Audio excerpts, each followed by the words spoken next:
So I became interested in nutrition through running. I ran cross country and track in high school and started reading about nutrition and found it so interesting that I decided to become a dietitian. So nutrition and running have always been intertwined in my life. And while I've primarily worked in hospital setting, I always stay in touch with sports nutrition and practice it in my own running as well. So glad to talk to you today about nutrition for runners. So a lot of the times, you learn very quickly from your coach that training's important and rest is important. And sometimes it takes a little longer to discover that nutrition is also important for becoming a better runner. So first of all, nutrition, what we eat gives us energy to train and maintain a healthy weight. And then on the flip side, if we're not eating enough to support our life and running, that can lead to injuries and illnesses. So we want to make sure that we're getting enough nutrition and the right foods to help us be healthy and perform better. So today we're going to go through just some basic nutrition as the foundation. So you'll know as we get to talk more about nutrition for runners, all those key terms that we're talking about. And then we'll focus in on your eating before, during, and after training, followed by a little bit of time on hydration, as well as questions and answers. So we're going to start with the 3 macronutrients: carbohydrates, protein, and fat.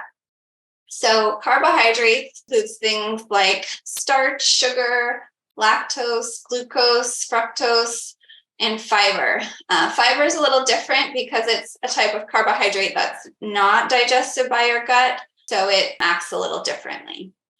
To think about what foods contain carbohydrates, you're probably familiar with the basics like bread, rice, tortillas, pasta, but also those important whole grain foods like oatmeal or bulgur, quinoa, as well as fruits and dairy products. Now, vegetables, I want to explain a minute on. All vegetables have carbohydrate, but our green vegetables like broccoli or lettuce, those have a pretty small amount of digestible carbohydrate and a fair amount of fiber. But it's those starchy vegetables like potatoes or pumpkin, that type of thing has more starch and more digestible carbohydrate in it. And then, of course, there's those favorite sugary foods like cakes and cookies tend to have a high amount of carbohydrate in them. And for all people, carbohydrate is important because it's the preferred fuel for both our muscles and our brain. So even patients in the hospital who aren't able to eat, we want to make sure they're getting at least 100 grams of carbohydrates in their IV so that they're getting enough carbohydrate for their brain. We're going to talk a lot about glycogen when we get to the part more specific for runners. So I want you to know what that is. That is our storage form of carbohydrate. And you have glycogen in both your liver and your muscles. Our next macronutrient is protein. So back at chemistry class, we've got our amino acids, which form into peptides and then into proteins. And that includes both our animal products, but there's also wonderful plant-based sources of protein. Things like nuts or legumes, kidney beans are a type of legume. Those things are also great sources of protein. And protein is the building block for our muscles. So as we think about when we go for a run, we start to break down those muscles a little bit. Protein is going to be important for building them back up. It's important for our recovery. And another thing to know is that there's no storage form for protein. So if you're eating more protein than you need, which most Americans are, that gets stored as glycogen or fat. All right, so we get to our 3rd macronutrient, which is fat. It includes things like fatty acids, medium chain triglycerides, our healthy fats like omega-3s and unsaturated fat, as well as those less healthy fats like saturated fats and trans fats. So when we think about foods, things like oil, butter, lard, and ghee, those are primarily fat. And then we kind of have another group of foods, which I think of as sort of moderate fat. Nuts, olives, avocados, and coconut have a pretty high proportion of their calories as fat, but not all of it. Now, fat is interesting because it's the most energy-dense nutrient. So while carbohydrate and protein have 4 calories per gram, fat has 9 calories per gram. So when you eat that small donut and feel pretty full, it's because of that, all the fat that's in that donut that helps you feel more satisfied. So that's what we call satiety. Fat is very important for satiety. And, it's important to say too that the different types of fat that you eat are critical for your long-term health. So while, it's tempting to think, I need the calories, I'm not going to worry about it. It is important for your cardiovascular health to really focus on the healthy fats. So we'll talk about just a couple micronutrients. Micronutrients are the smaller components of food, things like vitamins and minerals that are also important for your health. Primarily, that would be iron, particularly for runners. It's important because it transports oxygen in your body. So a lot of times when runners are feeling tired, they go get their iron tested and find that it's low. That's something to be aware of, particularly for women who have their periods. That can be an additional source of loss of iron. Calcium, too, is critical for its role in bones. So I'm sure you have running friends who've gotten stress fractures. That's definitely something everybody wants to avoid. So we want to have healthy bones. And part of that is your calcium intake. So you can only build up bone into, I think, your early 20s. And after that, you still need that calcium to make sure that you're maintaining your bone strength as much as possible. And then we get to vitamin B12. And this one also can produce a type of anemia if you're not getting enough of it. And like many of the vitamins, is part of metabolism. But this one is normally fine unless you are vegan, so you don't eat any animal products. Then you'll need to pay attention to that. And then the last 2 things here are actually what we call electrolytes. So as we get into discussion about fluids, those electrolytes in the fluids are also really important because they're part of fluid balance and acid-base balance, and also just part of your muscle contraction. So that's why so many runners, particularly ultra runners, are understandably very focused on their electrolyte intake. All right, so if I was teaching just general nutrition class, I would start with this MyPlate tool from the United States government. It's a great handy visual to show about basic nutrition. So if you look at this plate, it's designed to kind of show the proportions of each type of food you'd want to eat. So of course you want to have a good intake of fruits. A little more than a quarter of your plate would be vegetables, and you want to vary those vegetables, get lots of different colors. For grains, it's about a quarter of your plate. And there you want to have at least half of your grains be whole grains, like we talked about before, brown rice, oatmeal, quinoa. Those are whole types of whole grains.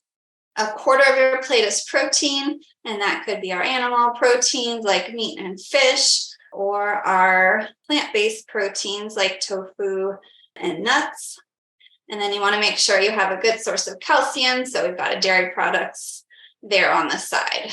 So that's just kind of your very basic nutrition. To take it one level further, we'd probably start to talk about limiting your processed foods and moving towards a whole food plant-based diet. So there's a lot of great research showing that a whole food plant-based diet is great for your long-term health. And a lot of that does hold true for runners, but there's a few things that are a little bit different that I want to share with you today. So particularly if you're running high mileage, you might finish that one little plate and say, I'm still hungry. What's going on? Yes, as a runner, you definitely need more calories and nutrients overall than your non-running friends. So we'll talk about snacking too. You might need to add in more snacks or larger portion sizes to make sure that you're getting enough fuel. And I'll use those terms interchangeably. Calories are a measure of energy, or fuel. So those are kind of interchangeable concepts. So we also, as runners, will want to get a higher percentage of calories from carbohydrate. So we're going to talk a lot about carbohydrate. And then finally, we still want you to focus on nutrient-rich foods, because not only do you need more calories and nutrients overall, but you need more of those vitamins and minerals and antioxidants that are in our healthy foods like fruits and vegetables and whole grains. So that is an important thing to keep in mind as you're making your food selections too. Now, some of you are thinking, this is great, but give me some numbers. Like, I want to know what to aim for. So if you want numbers, we'll talk about them. If you don't want numbers, you'll be fine too with some of the general concepts we're talking about here today. But if you're looking for how much carbohydrate do I need, the answer for runners is about 3 to 5 grams per pound of body weight. So for people doing more endurance events, so marathons and ultras would be that higher side of 4 to 5 grams versus, 3 grams for shorter distance type stuff. And that works out to about 60% of your calories. When it comes to protein, again, most Americans get plenty of protein, whether you're vegetarian or not. But if you want a number, it's going to be 0.6 to 0.9 grams per pound, or about 10 to 15% of your calories. When we get to fat, that has a higher range, so 20 to 30% of your calories. Not really a particular number, but that's what you're going to kind of use that'll fill in the rest of your calories. And again, choosing the healthier fats is very important. All right, so there's a lot on this slide, but I wanted to use it kind of to serve 3 different purposes. So first of all, look at what are the different foods that contain carbohydrate, and for any, portion size, what's the grams of carbs in that. Also to look at the overall course of the day, what might it look like? So for this example, there's a 160-pound runner, 3 grams per pound, so 480 grams.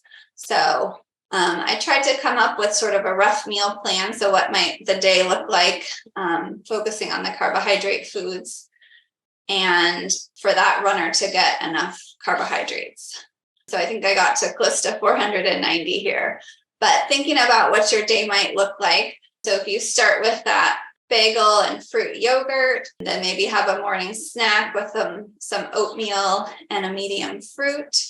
Moving on to lunch could be a nice big burrito. You'll see those tortillas add up pretty quickly, about 50 grams of carbs from a good sized tortilla. And again, all of this is dependent on portion sizes. So like when we get to dinner, I use 2 cups of spaghetti, but I've definitely seen my husband or my teenage boys sit down and eat well over 2 cups of spaghetti. So you need to know the portion. If you're trying to calculate your carbs, you really need to pay attention to that portion size that you're eating and make those adjustments accordingly. As you can see here, it takes a fair amount of food to get to that amount of carbohydrates. So we've got the afternoon snack with fruit and almonds and some milk, and then a hearty pasta dinner with a little bit of vegetables. And then as we talked about before, there's going to be some room in your diet for some treats as well, but they do add up quickly in terms of carbohydrates. So looking at a cup of ice cream has 30 grams, or 2 ounces of animal crackers at 47 grams. So hopefully that's kind of helpful to take a look at the whole course of the day and what carbohydrates are contributing to your intake. Now, as you probably saw from that, and for other reasons, you probably do need to snack. Again, as your mileage is getting higher, maybe you're training for a marathon or really just starting to run more, you'll find that you'll need some snacks to get in as much energy as you need. Some other potential benefits are that you need to snack to account for delayed meals. So we'll kind of talk about, timing your food around your runs, but for me, I know if I'm going to go run my track workout at night with my running club, I'm not going to make it from lunch at 12 or 1 until an 8 o'clock dinner. So I want to make sure that I plan to have a snack in the afternoon that can help me have some fuel for my early evening workout. In addition, if you aren't snacking or you have a long gap between meals and you're getting over hungry, then studies show we tend to reach for less healthy foods when we get over hungry. So you're going to just want to get whatever you can find fast versus maybe taking a little more time to prepare some less processed foods or make a healthier choice. Another important thing to know when it comes to snacks is that you want to include some protein or fat in your snack. Because if you're just eating carbohydrates, like we talked about with satiety, those are quickly digested. You're going to be hungry again in another hour. So including protein or fat, things like nuts or dairy products that have protein, that can help that snack stick with you a little bit longer. So now let's move into how you're timing your nutrition around your running. In the pre-workout phase, it sounds pretty obvious, but some people need to hear it spelled out. The longer before your workout, the more you can eat. If you're trying to run on a full stomach, you've probably experienced it's pretty uncomfortable. It can lead to a lot of stomach upset, cramping, or even diarrhea. So you want to pay attention to the timing of your workout and the timing of your meals. If you have a good couple hours before the workout, you could probably have a snack or a mini meal, but you wouldn't want to have something with a lot of fat in particular, because that's going to be slow to digest and still going to be sticking in your stomach while you're trying to do your run. And then particularly if you're doing an interval type workout or a tempo run or something, a hard effort, you're probably going to want to give yourself at least an hour to just let your stomach finish digesting anything that's in there. And if you need something kind of you're down to crunch time, you got to get something in with just about an hour left before, then you want to make sure you're choosing carbohydrates that are easily digested. So it might be something liquid like juice or a sports drink, or it could be something like a handful of dry cereal that you can just kind of munch on and know that that'll be pretty quickly digested. All right, so during your workout, of course, not every run will require you to fuel during your workout. But as we talked about glycogen, as those stores start to get depleted, that's when you're going to want to include some carbohydrate during your workout. So for most people, that starts to occur at 60 to 90 minutes at a moderate pace. So if you're planning a longer run, you'll want to make sure that you're also planning your nutrition for that run. And usually that'll start with a sports drink. Kind of covers two important things, both your hydration and your carbohydrates. So if you need to lug something with you during a run, a sports drink is a good option for that. And then as you start to get into longer time frames, you'll probably need to include more than a sports drink, some carbohydrate-rich foods. So the first thing people tend to reach for are energy gels. And they have a lot of benefit because they're a good source of carbohydrate. They're easy to digest. They're easy to eat once you get them open. Sometimes that's the trickiest part. So those do have a lot of benefits. And there's certainly many, many different brands to choose from in terms of taste or carbohydrate content that you can test out. Other popular foods for during the run are energy bars, fruit, gummy candy, or some kind of plain low-fat cookies. If you go in a sports store, you're going to find a million different nutrition products. That's why it's really important to practice, not just with your sports drink, but with all of your nutrition products, so you can see what works best for you, because everybody's stomach is a little bit different. While the biker in this picture has the luxury of sitting down and trying to, have his gel, when you're running, it takes a little bit more coordination to get that fuel in. So, maybe you're in an event where you're going to stop and eat some food. But if you are trying to run and take your nutrition while you're running, that too takes practice. And some of those more solid foods are going to be hard to coordinate chewing and breathing and running all at the same time. So definitely practice that. Again, I want to give you a couple numbers, and these are probably even more important numbers than the other ones. As you're looking at things like a marathon and beyond, you need to plan 30 to 60 grams of carbohydrate for every hour that you exercise. Typically, sports drinks are a big part of that. As you look at what your event is going to be, You also want to see what nutrition products they're going to provide along the course, because that means you don't have to lug them with you. And you can see, most races will tell you exactly where the table is going to be with their gels or whatnot. So you can map out exactly your plan for the race and test those products ahead of time. Things like ultras will tend to have more variety of foods. So you can test out things like fruits and other things if you're going to need more food, more solid food during an ultra. But you want to make sure that you don't get behind. So even though you won't need something per se till 60 to 90 minutes in, start that fueling early on. You're not going to want to drink 8 ounces every hour. You're going to want to drink 4 ounces, maybe every 20 minutes or something like that. Try to, again, spread that out so that you can tolerate that well during your running. So I put this picture in of me and my husband finishing a marathon together. So my husband and I occasionally run some marathons together, and it's great. We can train together. We're comparable paces, so we can run together, but we're not comparable sizes. So we plan out our nutrition, and I, as a smaller person, don't need quite as much as he does. So we've had a couple races where this one in particular, got to a mile 18 or 20, and we're going along at sort of our planned pace. And my husband starts to get a little cranky and complaining that I'm half stepping him. And, things just aren't going well. So I start to think back about it, and I know he's trained well. I know he's hydrated.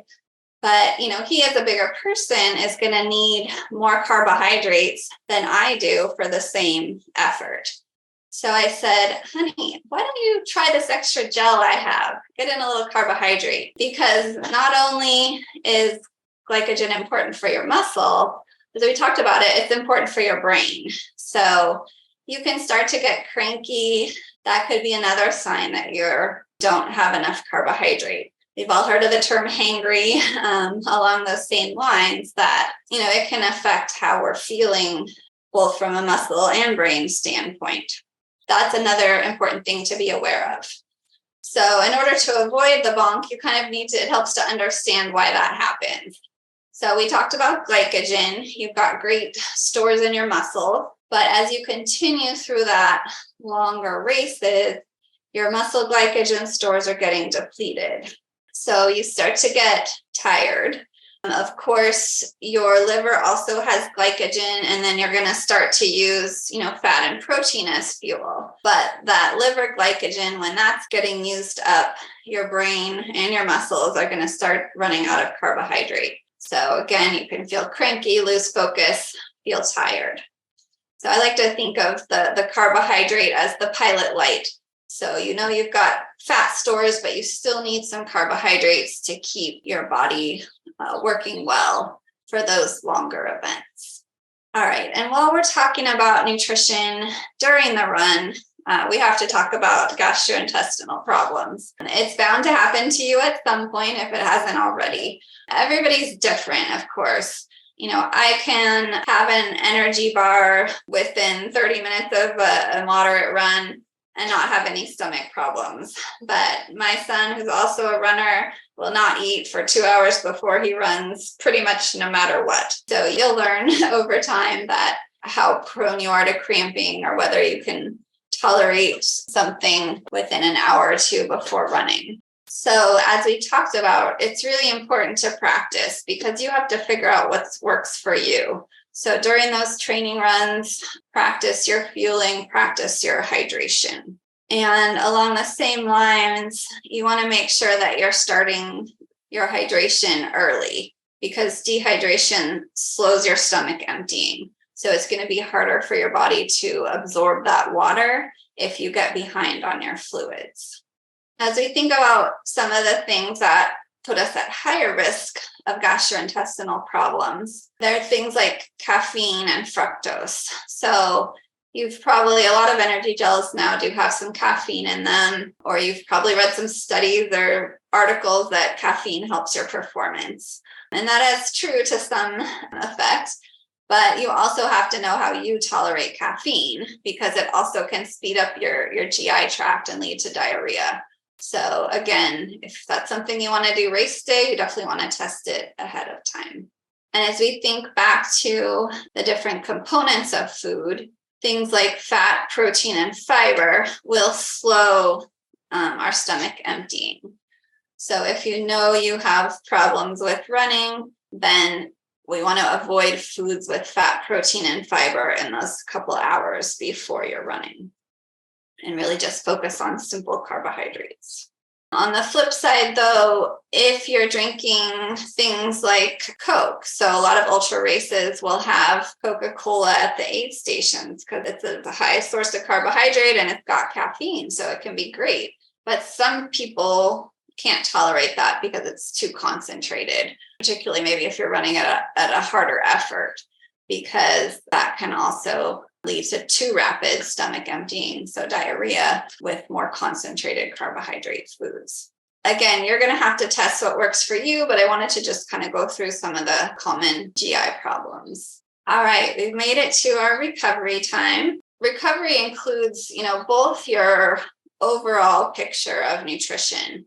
So if you're skipping meals, if you're not drinking fluids throughout the day, those effects are going to be cumulative. So if you're starting to see weight loss, or you're a woman who's not getting your period regularly, those can be signs that you're not getting enough nutrition overall to support your running and health. But we also think of recovery nutrition in terms of right after your run. So again, for your longer runs, this is going to be more critical. And I put these in the order that I tend to think of them. So as soon as I finish a run, I want to get some fluids in. The next thing is going to be carbohydrates. So if I go for an afternoon trail run that's, a good hour or more, then I will throw a granola bar or something in the car so that I know that I have a source of carbohydrates I can get in pretty quickly after that run. And then as you get back from your run and have a chance to start to maybe prepare a meal or a hearty snack, then you'll want to make sure that snack includes both carbs and protein, as well as some sodium.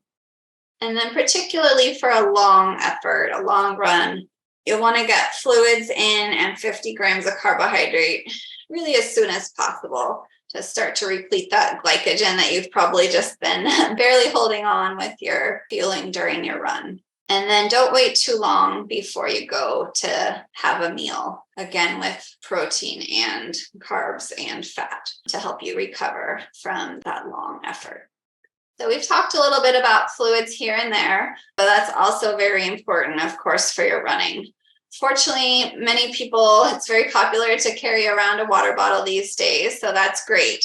You can keep your water with you, you can drink it throughout the day and not get behind on your fluids. I know that when I'm behind on fluids, because I get a headache, that's usually the first symptom that I see.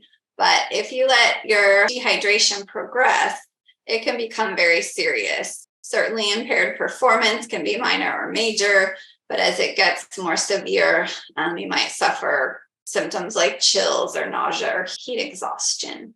One way to keep track of how your hydration status is to look at your urine. It should be pale yellow. That's a pretty handy and very practical way to check your hydration. For a little more exacting method, you can look at your fluid replacement by weighing yourself before and after you run. So if you can remember to get on the scale before you leave on that run, and then check it when you get back, you'll know that you'll need about 16 ounces of fluid for every pound that you lose. So you're kind of measuring those fluid losses. If you're doing ultras or something in severe weather, you'll probably want to look up sweat rate calculations and how to figure that out, because that'll be even more important. You'll need to be able to plan for those longer events and know your sweat rate.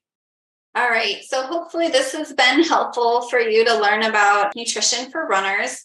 And I just want to close with a few key points to remember. First of all, a goal as a runner is to eat healthy foods always and more of it to support your training, but also that nutrition is important for training and for racing. So you want to make sure that you're adequately fueled for all of your training efforts, as well as thinking about, maybe your carbohydrate plan during your races. Of course, don't be afraid of carbohydrates. We spent a lot of time talking about carbohydrates and glycogen because that is an important part of running. And of course, also staying on top of fluids to keep you hydrated.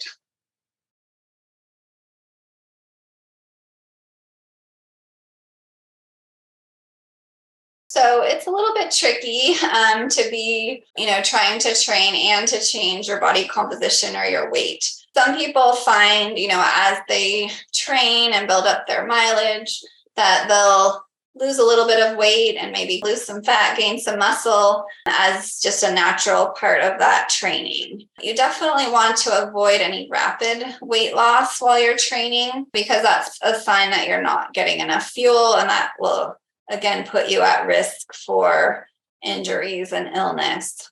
But, if you can kind of manage to keep your nutrition to a point where you're losing weight slowly and building muscle, then that can be a good strategy. If you're also working in strength training, that's a great way to ensure that you're keeping your muscles healthy while you lose fat. So, definitely the strength training is valuable for tweaking that body composition as well.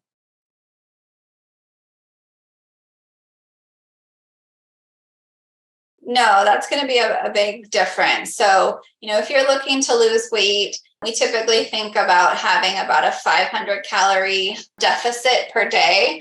So that will help put you on the right track for gradual weight loss. So you would do, your calculations for that 210 pounds and then cut back about 500 calories from there.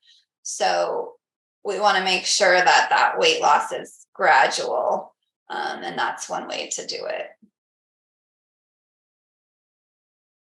Most of the time it's helpful. As dietitians, we spend a lot of time warning people of the dangers of too much sugar. And, in daily life, there's so much sugar added to food. And so that's definitely a personal goal, even of mine. I have a big sweet tooth, is to eat less sugar. But when it comes to races, that all goes out the window. Like, that's when your body really does need those simple carbohydrates.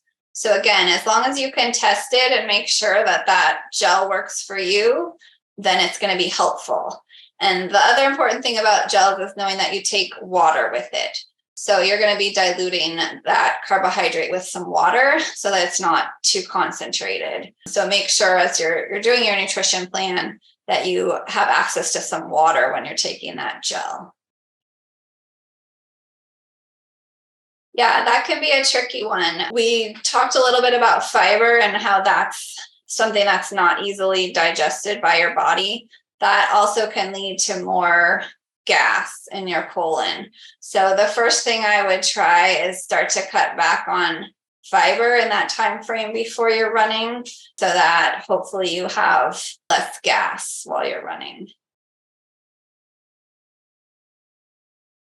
Right. So magnesium is another micronutrient or electrolyte that is important for muscle contraction and hydration. So magnesium is, I would say, easy to find if you're eating lots of fruits and vegetables. So making sure that you're including lots of fruits and vegetables, you can be sure that you are getting enough magnesium in your diet. I don't have exact numbers right now, but chocolate milk's a big favorite, or something else with protein. I would say at least 30 grams kind of right away.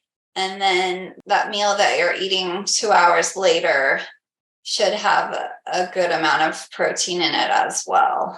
So focusing on really having a full meal within 2 hours of the end of your run. I think I would refer that back to your doctor or your dietitian. They're going to want to look at your levels and again, kind of work with you on what you can tolerate. Sometimes it can be treated with food and sometimes they're going to recommend iron supplements, but iron supplements can be pretty tough on your stomach. So you might want to work with your doctor or dietitian about different types of iron and finding repletion strategy that's going to work for you.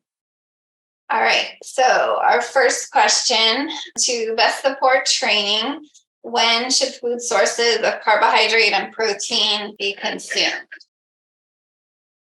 A bit of a trick question. It is number 3. So, you can't just think about your nutrition around the time of your run. It really has to be part of your whole day to time those meals and snacks and eat not just around your running, but throughout the day. All right, number 2, how do you know if you're drinking enough fluids to stay hydrated? So this was an easy one. Your urine is light yellow. It's a great measure to know if you're drinking enough. And those other ones are quite the opposite, signs that you're not. All right, our next question: what are possible problems if you don't eat enough to support your energy needs for daily life and training? So that one, the correct answer is 5, all of the above. Gets back to that, making sure that you're fueling enough that you don't have unfortunate side effects. All right, a little quiz on protein sources. So which of the following are not good sources of protein? So looking at that one, it's number 4. Energy drinks tend to just be full of sugar and caffeine, not typically any protein in there. And then oat milk is very low in protein. So if you are lactose intolerant, you'll want to pay attention to there's a lot of different options other than milk, but they tend to be a little bit lower in protein. And those other ones are good protein sources. Again, that first one has some great plant-based protein sources you can include in your diet. Now, what is the least healthy source of carbohydrates? So the correct answer for that one is 2, granola bar. There's a lot of different granola bars out there, and they definitely have a role in your life, typically for runners, but it is a little bit more processed, and some of them have a lot of added sugar. So you'll want to look at your granola bar and select a healthier type if possible. But all in all, it's better to be getting your carbohydrates primarily from other healthy sources of carbohydrates. And then again, as we're thinking about recovery and starting to get into something that has both protein and carbohydrates, which of the following are good sources of both?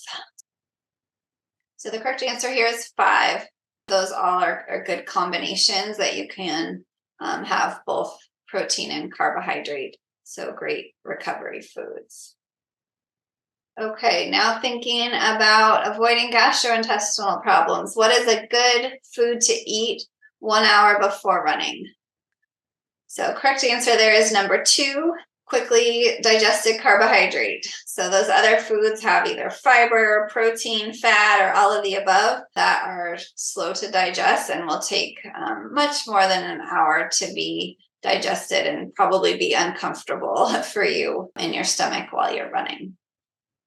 What is a good recovery drink to have after exercise? So correct answer there is 2, chocolate milk. Gets that combination of carbohydrates and protein. If you need something right away that your stomach can tolerate, maybe you need to start with Gatorade. But as you get to that point of having both carbohydrate and protein, you'll want to do something like chocolate milk.